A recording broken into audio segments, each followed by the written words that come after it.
అనుదిన నిత్యజీవపు మాటలు. దేవుని నామానికి మహిమ కలుగునుగాక. దేవుని వాక్యాన్ని చదువుకుందాము.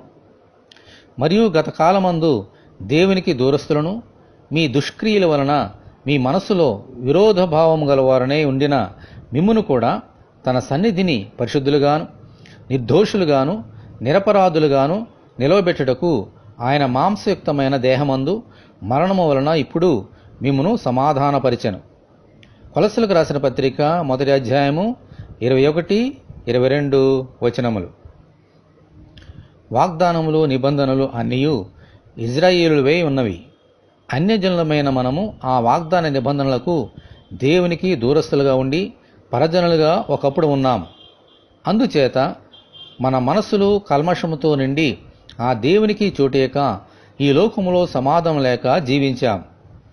అటువంటి మన కోసము దేవుడు తన సొంత కుమారుని శరీరరీతిగా ఈ లోకంలోనికి పంపించి ఆ శరీరం నందు మన సమాధానార్థమైన శిక్ష విధించారు.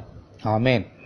అందుచేత ఇప్పుడు మన ప్రభు అయిన యేసుక్రీస్తు రక్తము ద్వారా పరిశుద్ధులుగాను నిర్దోషులుగాను నిరపరాధులుగాను మార్చబడి ఆ ప్రభు ద్వారా దేవునితో సమాధానము కలిగి జీవించగలుగుతున్నాము. అలాగే ఇజ్రాయేలుతో సహపౌరులుగా జీవించగలుగుతున్నాము. దేవునికి మహిమ కలుగునుగాక. ఆమేన్. ఇటువంటి కృప కొరకు దేవునికి వందనములు చెల్లించుకుందాము.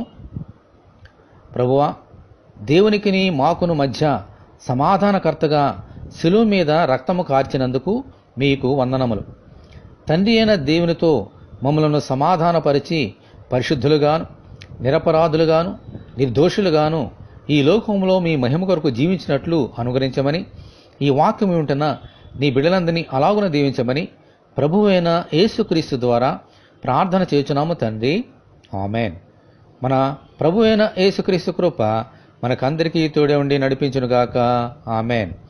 పరిశుద్ధ దేవుని మందిరం.